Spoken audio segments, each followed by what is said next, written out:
धर्म का ज्ञान होना सिर्फ पूजा पाठ और भगवान को मानने के तरीके का ज्ञान होना ही नहीं होता। इसका अर्थ होता है अध्यात्म का गूढ़ ज्ञान होना, जिससे हम मोक्ष के मार्ग को और भी सरल ढंग से समझ पाते हैं, हमारा भगवान से जुड़ाव कर पाना और इस सांसारिक माया से बाहर आना। ऐसा ज्ञान हमें सनातन धर्म में मिल जाएगा।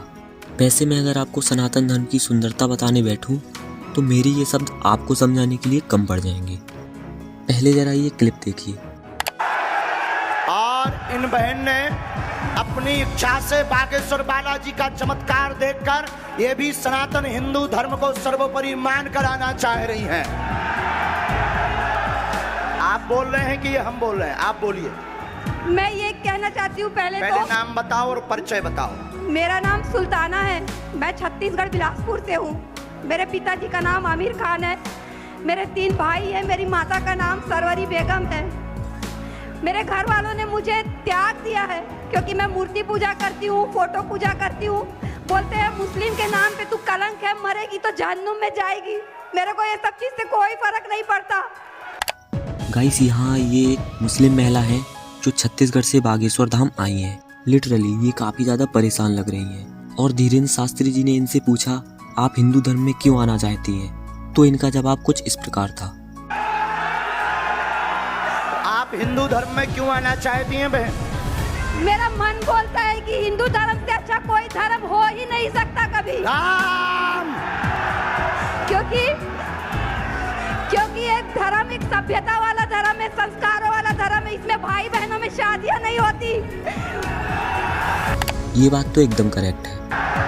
इसमें औरतों की जिंदगी बर्बाद नहीं होती तलाक तलाक तलाक बोल के। इसमें एक बार शादी होती है 7 फेरों की, जिसमें सिंदूर का महत्व होता है, मंगलसूत्र का, पूरे 16 श्रृंगार का। मैं 2 बार मथुरा जाके भी आ चुकी हूँ। वहाँ से जन्मभूमि से लड्डू गोपाल खरीद के पूजा करवा के लाई हूँ। घर में तीनों टाइम नहा कर उनका भोग लगा कर उनका जूठा खाती हूँ, फिर खाना खाती हूँ। मेरे घर में मेरी माता पिता भाई परिवार कोई भी नहीं आता मुझसे मिलने, न हाल चाल पूछने। अब फ्रेंड्स, यहाँ पर ये करीब 1 दिन से अपनी अर्जी का वेट कर रही थी। मैं कल रात से आई हूँ। मैं यहाँ बाप गुरुजी के प्रश्नोत्तरी में भी थी। मैं वहाँ मैं बात करना चाहिए लेकिन मुझे अवसर नहीं मिला। मैं फिर रात से 10 साढ़े 10 बजे से मैं आई हूँ। तब से मैं वहाँ बैठी थी पंडाल में अर्जी लगा के कि आप बुलाएंगे, लेकिन नहीं बुलाए। अब दोस्तों, इन्होंने हिंदू धर्म के बारे में क्या बताया, जरा ये भी देखिए। हिंदू धर्म से अच्छा कोई धर्म नहीं है। मैं आप लोगों से भी हाथ जोड़ के प्रार्थना करती हूँ, कि आप लोग प्लीज किसी धर्म को मत अपनाइए। मोक्ष हिंदू धर्म में ही मिलेगा। आपको यहाँ किसी ने बुलाया? नहीं गुरुजी, मैं खुद आई हूँ अपनी इच्छा से। किसी सेवादार ने बुलाया? नहीं, किसी ने आयोजन मंडल ने बुलाया? अंतरात्मा की आवाज सुन के आई हूँ मैं। वाह! आपका बहन सनातन वैदिक हिंदू धर्म में स्वागत है। मैं इसी उद्देश्य से अर्जी भी लेके आई थी कि शायद हनुमान जी सुने, बिल्कुल राम जी सुने, लेकिन कल बहन आपका कथा मंच से नामकरण भी करवा दिया जाएगा। और सनातन हिंदू धर्म में आपका स्वागत है। आज से पूरे भारत के 100 करोड़ हिंदू भाई आपका परिवार है बहन। हम सब साथ हैं। हम तो हैं ही हैं। इनकी गारंटी नहीं पर हमारी गारंटी। गुरुजी, मेरी आपसे विनती है, मैं आपको भाई बनाना चाहती हूँ। स्वागत है। राखी बांधना चाहती हूँ हर साल राखी में। आप राखी ले आना, आज व्यासपीठ पर ही बांध देना। इनको प्रवेश करवा दिया जाए। जब ये आवे पीएसओ साहब और सिक्योरिटी से कहना है, जय श्री राम, जय जय श्री राम, बागेश्वर धाम की जय, सन्यासी बाबा की जय। मुझे गर्व है खुद पे कि मैं आज हिंदू धर्म में आ चुकी हूँ। कोई दुख नहीं है मुस्लिम धर्म से हटने का, परिवार खोने का, क्योंकि भगवान एक है जो ऊपर है, सबको देख रहे हैं। ये धर्म, ये जात पात हम इंसानों ने बनाया है। भगवान ने तो सिर्फ हमें भेजा था।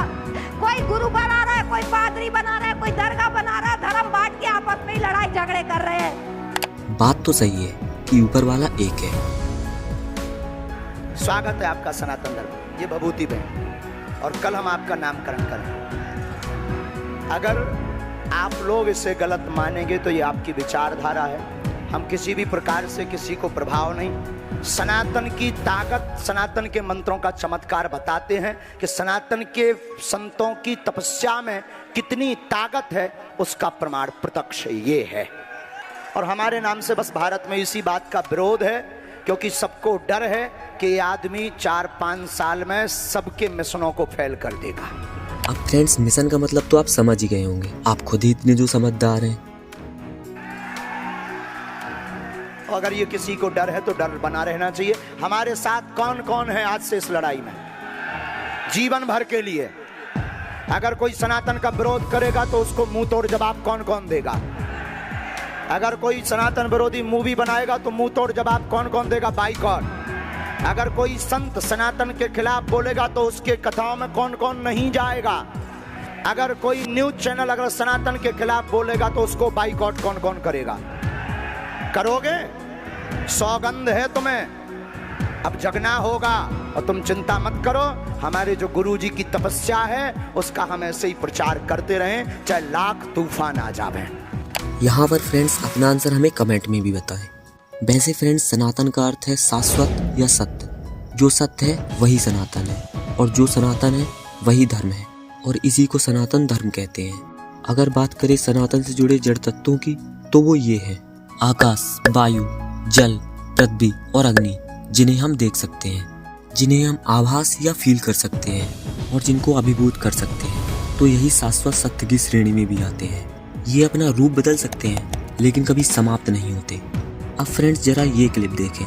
अगर हुआ मेरे धर्म पर घात, अगर हुआ मेरे धर्म पर घात, तो मैं प्रतिघात करूंगा। अगर हुआ मेरे धर्म पर घात तो मैं प्रतिघात करूंगा। मैं हिंदू हूं, सिर्फ हिंदुत्व की बात करूंगा।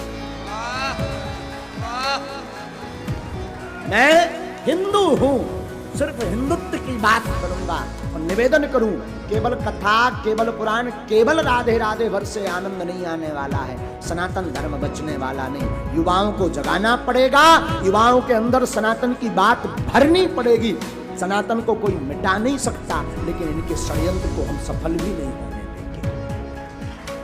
इसलिए पुनः कहते हैं, अगर हुआ घात मेरे धर्म पर, अगर हुआ घात मेरे धर्म पर, तो मैं प्रतिघात करूंगा। मैं हिंदू हूं, सिर्फ हिंदुत्व की बात करूंगा। किसी की बुराई नहीं है, सब समान है धर्म। हमें कोई दिक्कत नहीं किसी धर्म से, किसी व्यक्ति से, किसी मजहब से, हमें कोई दिक्कत नहीं। और मैं हिंदुओं के लिए बोलूं, जो दोगले हिंदू हैं, दो मुंह वाले, जो कहते ये सब आप लोग बेफिजूली की लड़ाई मचा रहे हो। आप कहते बेफिजूली की लड़ाई? देखो तो कितने ईसाई बन गए देश में। 2.5 लाख में ईसाई बन गए, 5-5 लाख में। अब वो हिंदू अपने बाप, हमारा मुंह बहुत खराब है, अपने बाप का नहीं है, जो 2.5 लाख रुपए में अपने धर्म को बेच करके दूसरे के धर्म का स्वीकार करे।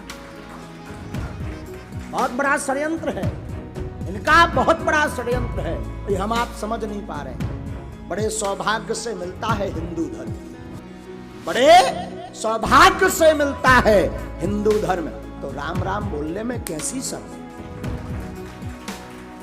बड़े सौभाग्य से मिलता है हिंदू धर्म, और आपको राम राम बोलने में कैसी शर्म। मैं प्रार्थना करूंगा, खूब राम राम बोलो, तिलक लगाओ, सब लगाओ, तिलक लगाओ, माला लो, अपने घर के दरवाजे पर सनातन धर्म की जय लिखो, बागेश्वर धाम की जय लिखो। वैसे फ्रेंड्स, शास्त्री जी ने सनातन धर्म को बूस्ट कर दिया है। पता लगना चाहिए कि ये किसी सनातनी का घर है, लिखो। और हिंदुत्व की बात आए, सनातन की बात आए, तो अपना सर्वस्व निछावर करो, बहुत जरूरी है। सत्यनारायण की कथा कालांतर में वरना, अभी तो हम सत्यनारायण की और भागवत की कथा कर लेते हैं, और कई जगह ऐसे हैं जहां उपद्रव मचता है, कथाएं नहीं होने देती, लोग कथाएं नहीं होने देते। कालांतर में अगर अभी हम आप नहीं जागे तो मात्र 20 वर्ष में प्रत्येक हिंदुओं को सत्यनारायण की कथा करवाने के लिए डीएम से परमिशन लेनी पड़ेगी, अभी नहीं जागे तो। और और मैं निवेदन करूं, अगर भारत शासन हमारी बात सुन रही हो, अगर भारत शासन हमारी बात सुन रही हो तो मैं निवेदन करूं, कृपया करके पाठ्यक्रम में रामायण और गीता की पढ़ाई शुरू करें। यहाँ पर मुझे लगता है कि इंडियन गवर्नमेंट कुछ ग्रंथों को स्कूल सब्जेक्ट बना दे और उन्हें हर स्कूल में अलाउ कर दे। इस वीडियो को मैं निवेदन करूंगा काट करके ये शासन तक हमारी बात जरूर पहुंचाई जाए, क्योंकि आप अगर अपने बालक को, हम कहते हैं भारत को अगर विश्व गुरु बनाना है, देश को सुरक्षित रखना है, देश में अगर आनंद चाहिए तो राम जैसा बेटा चाहिए, और राम जैसा बेटा बनाना है तो अकबर महान है ये कहला करके पढ़वा करके बेटा महान नहीं बनेगा, ना राम बनेगा। रामायण और गीता से ही राम के भाव उत्पन्न होंगे। अब जरा ये क्लिप्स देखें। अभी की जो टीवियों पर न्यूज़ें चल रही हैं, विचित्र न्यूज़ें चल रही हैं, हम प्रार्थना करेंगे सनातनीय हिंदुओं से, अगर तुम अभी नहीं जागे तो ये तुम्हें अपने गांव में भी भोगना पड़ेगा। इसलिए निवेदन है कि सब हिंदू एक हो जाओ और पत्थर मारने वालों के घर पर बुलडोजर चलवाओ। बुलडोजर से याद आया कि धीरेन्द्र शास्त्री जी अब उत्तर प्रदेश के प्रयागराज में शिविर लगाने जा रहे हैं। अब दोस्तों यहाँ पर शास्त्री जी बोलते हैं कि अभी पैसे नहीं है, वरना हम भी बुलडोजर खरीदेंगे। और कुछ दिन बाद हम भी बुलडोजर खरीदने वाले हैं। अब पैसा नहीं है इतना, वरना हम भी बुलडोजर खरीदेंगे, और जो राम के काज पे और सनातनीय महात्माओं पर, संतों पर और भारतीय सनातनीय हिंदुओं पर पत्थर चलाएगा, हम बुलडोजर उसके घर पर चलाएंगे। हमारी प्रार्थना है हिंदुओं जगो, और जो तुम्हारे पत्थर तुम्हारे घर पर फेंके उसके घर जैसे भी लेकर चलो। तुम मेरा साथ दो, हम हिंदू राष्ट्र बनाएंगे। वैसे दोस्तों धीरेन्द्र शास्त्री जी का एक अदृश्य सेनापति भी है, जिसके बारे में हम अपनी नेक्स्ट वीडियो में बात करेंगे। तब तक के लिए जय हिंद।